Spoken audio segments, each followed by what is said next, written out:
কোকৰাঝাৰ জিলা আয়ুক্ত ইয়াত আজি আহিছে। ডিচি ছাৰে মোকো ইয়ালৈ মাতি আনিছে, কাৰণ ঘটনাটো আমি এইফালে দেখিলোঁ বৰ মানে ভয়ানক হৈ আছে।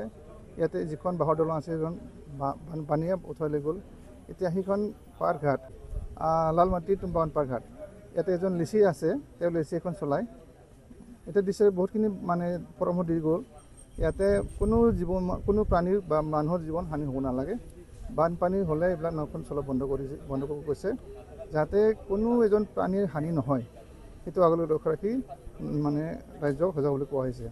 আৰু এই নাৱেদি স্কুলৰ ছাত্ৰ ছাত্ৰী অহা যোৱা কৰে, সিফালৰ পৰা সিফালে অহা যোৱা কৰে, সেইটো সদ্যহতে মানে যিমানখিনি পাৰে এভইড কৰিবলৈ কৈছে। আৰু বেলেগ ৰাস্তা এটা আছে, যিটো ৰাস্তাদি গ'লে একো বিপদ নহয়, তাত ব্ৰিজ আছে, ব্ৰিজ যাব পাৰি, সেইখিনি ছাৰে কৈছে। আৰু এডভাইজাৰী বৰ্ড মানে এডভাইজাৰী এটা এছ অ' পি ওলোৱাৰ কথা কৈছে, সেইটো ছাৰে আজি ওলাই দিব, ডিচাইড ওলাই দিব। এই ডিচি ছাৰে যিটো এছ অ' পি ওলাই দিব সেইমতে কাম কৰিব লাগে।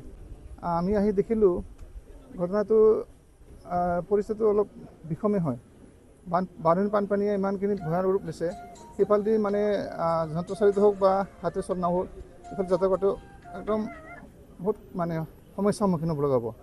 মই লিচিকো কৈছোঁ, লিচি যাতে এই ৰিজেকশ্যন নহয়, যাতে কোনো প্ৰাণীৰ হানি নহয়, সেইটো আগলৈ লক্ষ্য লাগি লিচিখন মই চলাবলৈ কৈছোঁ।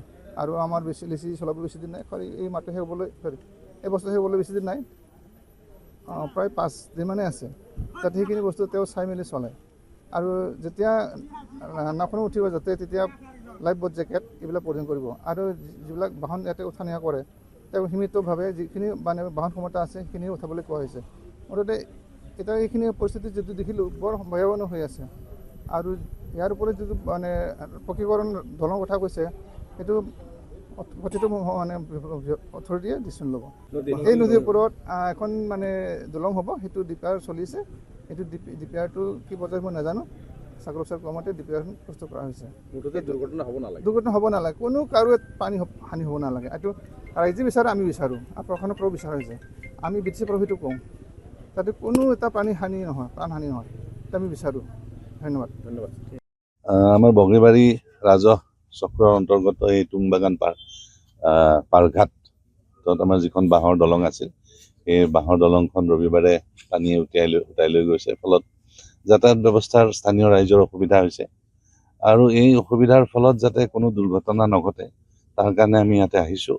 আৰু পানী কিছু বাঢ়িছে ইয়াতে, আৰু তাৰ কাৰণে আমি যি বিহিত ব্যৱস্থা ল'ব লাগে, আমাৰ যিসকল ইয়াৰ লগত জড়িত ডিপাৰ্টমেণ্ট আছে, সেই ডিপাৰ্টমেণ্টৰ বিষয়ববীয়াসকল আহিছে। আৰু আমি এটা টেম্পৰাৰী এৰেঞ্জমেণ্ট, যেতিয়ালৈকে পানী নকমে, বিশেষকৈ অহা 30 তাৰিখলৈকে আমাৰ স্কুলবিলাক খুলিছে, ষ্টুডেণ্টো পাৰ হয় বহুত, গতিকে আমি আটমষ্ট কেয়াৰ লৈ আমাৰ যিখিনি ছেফটি ল'ব লাগে, সেই ছেফটিখিনি লৈ আমি ষ্টুডেণ্টখিনি পাৰ কৰাই দিয়াৰ ব্যৱস্থা কৰিম। আৰু তাৰ পিছত পানী কমিলে ইয়াৰ যিটো অল্টাৰনেটিভ ব্যৱস্থা হ'ব, সেইটোৰ প্ৰতি আমি চৰকাৰক দৃষ্টিগোচৰ কৰাব লাগিব। স্থায়ীভাৱে সমস্যা সমাধান কৰাৰ ক্ষেত্ৰত পকী দলং নিৰ্মাণ কৰাৰ বাবে কি পদক্ষেপ ল'ব? পকী দলঙৰ কাৰণে ইতিমধ্যে PWD ডিপাৰ্টমেণ্টে তেওঁলোকে এষ্টিমেট বা টেণ্ডাৰৰ কাৰণে যিখিনি ব্যৱস্থা কৰিব লাগে, ইতিমধ্যে তেওঁলোকে সেইখিনি আৰম্ভ কৰিছেই, এষ্টিমেটো বনোৱা হৈছে বুলি আমি গম পাইছোঁ। গতিকে সোনকালে টেণ্ডাৰ হৈ গ'লে নিশ্চয় কাম আৰম্ভ হ'ব সোনকালে। যিকোনো খবৰৰ বাবে যোগাযোগ কৰক আমাৰ এই নম্বৰত 9181 307 221।